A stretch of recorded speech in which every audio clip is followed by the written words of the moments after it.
Hello, Alexander Wolf here, CEO of New Ray Media. In this episode, we're going to look at a challenge almost all marketing managers face, and most small businesses go through as they grow. This is the struggle of having a very small or even a solo one-person marketing team. We're going to take a look at 4 points that can help you out so that this challenge doesn't get in the way of you doing the best work that you can. And as a bonus, these tips will help you not to feel like you're being asked to build Rome in one day.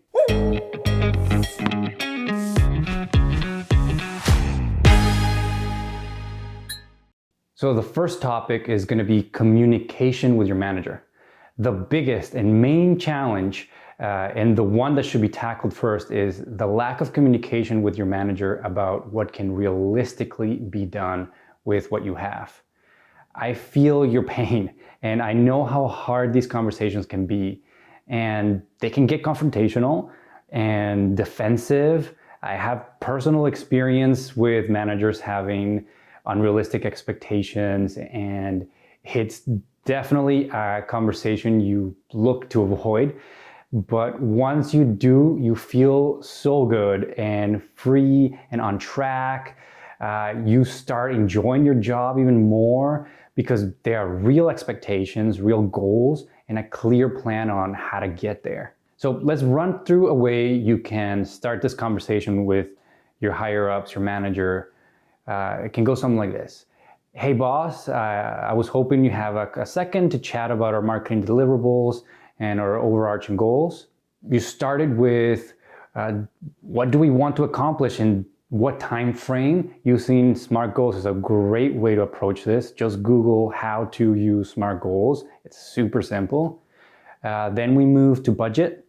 You can ask, am I the budget? Like, is my salary the only resource you're willing to invest in marketing? Or are there some other resources I can tap into for these goals?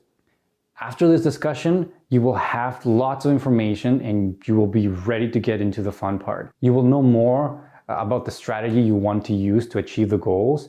You have now redefined with the help of your manager. Set key performing indicators to measure your progress and success or even failures. And there will be failures, but that's a good thing because that gives you the chance to tweak your strategy. And don't forget the most important step, to build reports so that you can demonstrate the value of what you're doing to your managers. Great quote by Jordan Peterson. We can not navigate without something to aim at. And while we're in this world, we must always navigate. Now, if your manager is already expecting too much and you know it, don't stay quiet. Express yourself. Tell them, I believe we are setting our goals too big compared to the allocated resources at the moment. Would you like to increase our budget or time frame to meet these new targets? Should we adjust our goals to something more manageable? Right off the bat, get on that because you don't want the trouble in the future when it's getting hard to meet those goals that you knew you weren't ever going to meet them. It's easy to be mad and blame the manager for not knowing what they're doing or you are doing, but that doesn't solve any problems. So try to put yourself in their shoes. They're experiencing the same pressure to achieve results that you are, and even more due to their rank. So take the time to help them understand the process and the amount of work certain things take and convert that manager into your ally. It's you and them against the problem you face because you're a team. And that's how it should be. If your manager understands clearly all your job requirements, time, financial, skill level, that leads to them offering extra support when you need it. Our second topic is going to be FOMO, fear of missing out. We all have it as marketers, trust me. I have it and I have to fight back that sick feeling and those urges daily. Whoa, what's that cool thing? Insert something I see on social media or see something that a corporation that has millions of dollars in their marketing budget is doing. Should I be doing it? Yeah, let me look into it. Let me see what's going on, how I can do it. how much does it cost? It's just trying to do all the fancy new stuff all at the same time. Email programs, social media marketing, design, influencer marketing, lead generation, video production. But more often than not, it's a single marketer and it's a small team juggling all the execution. Let's be honest, odds are you have an area in marketing that's your strong suit where you feel very confident. Let's start there. Let's build a strategy centered on your strengths and have the strategy divided into sections for your week by giving each task a set time for your schedule. For example, prep content for the email list or for the email blast, 1 hour. Writing the copy, 1 hour. So you know you're not overfilling your week's work and only start with one distribution platform. Huge advice here. As this current example, let's keep it going, the weekly email subscription. Once you have all the stuff figured out and you run it a couple times a week and perfect the little things that you can, then you introduce some tech to make things a lot more efficient and collect data, because you always want to collect data on who's receiving it, opens, and all that kind of stuff. But you're going to ask, so why that structure that I'm laying out? Why not start with the software, all the fancy software, all the fancy tools right from the beginning? Well, you can, but I'm a subscriber to the Keynesian technique made by Toyota. The goal of this approach is continuous improvement. The idea is that small, ongoing, positive changes will lead to significant improvements. Otherwise, you run the risk of spreading your team too thin, and all the planning and setup will definitely slow down your actionable parts of your strategy. And it will be easier to know where you can introduce automation and tech once you see the machine running. It's no longer just an idea. I can keep going. Should I keep going with examples on why you should try this out? So the simplest way I can put it is it's micro fast, it's macro slow by Gary Vaynerchuk. So topic number 3, leveling up your strategy and marketing team.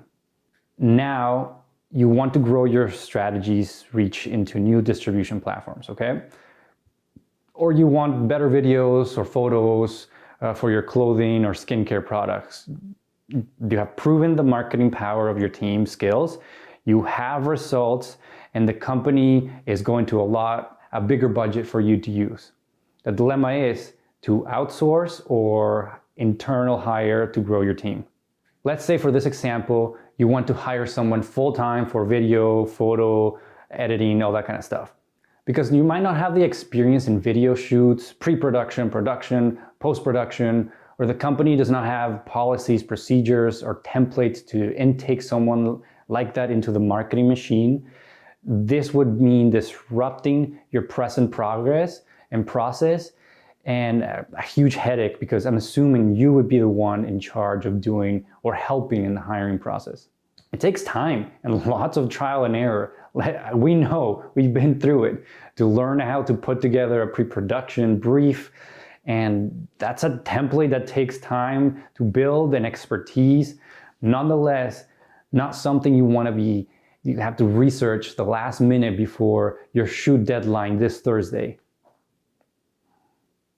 And remember, the better the videographer who knows how to do all this stuff, the more they will cost. And they're hard to find in Ontario. We've been looking, and we do that every month as much as we can. So my proposal, why not put the cost of your learning curve on someone else, a marketing agency? See how they operate, the process that they use to have content made by their videographer. Hey, ask them questions you want. You're paying them, they can answer the questions. Like, what do you think is the best way to hire a videographer for our needs? They know you, they know your needs. What kind of basic equipment do you think we would need? Once you think that you have all the info that you need and the policies and procedures you need to minimize the disruption of your organization, go hire if you still think that's the best option. Let's not reinvent the wheel. Learn all you can from people that already know the ins and outs, and then go on your own. All right, our fourth topic: how a small team can pack the biggest punch. If we go back to the strategy building process, you would have had to build some buying personas. A buying persona, according to HubSpot, is a semi-fictional representation of your ideal customer. It's based on market research, actual data about your existing customers, and a few educated assumptions.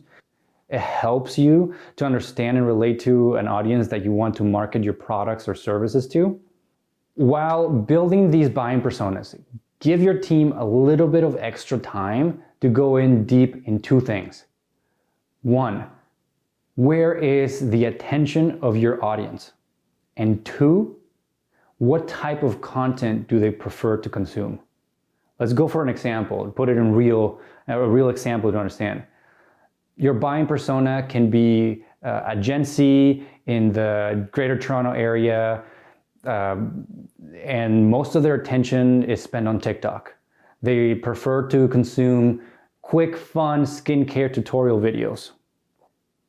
Now you have your answer. By spending a little more time understanding your ideal customer, you can identify what platform they use the most, and you know what specific type of content they like to consume on that platform.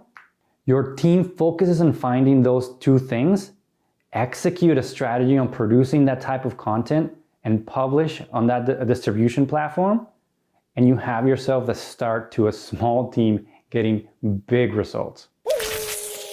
All right, let's summarize this bad boy. 1, communicating with your superiors what are the real capacities of the marketing team with the resources available is the first step to a good relationship of trust and appreciation between you two. 2, you're setting up your team for failure, or even yourself for failure, if you're trying to do everything marketing at the same time without the right resources to execute. 3, when you're ready to grow your marketing efforts, try hiring a marketing agency before internal staff, so you can learn all you can from them and then shortcut your learning curve to certain organizational tasks, and it's so much easier for you.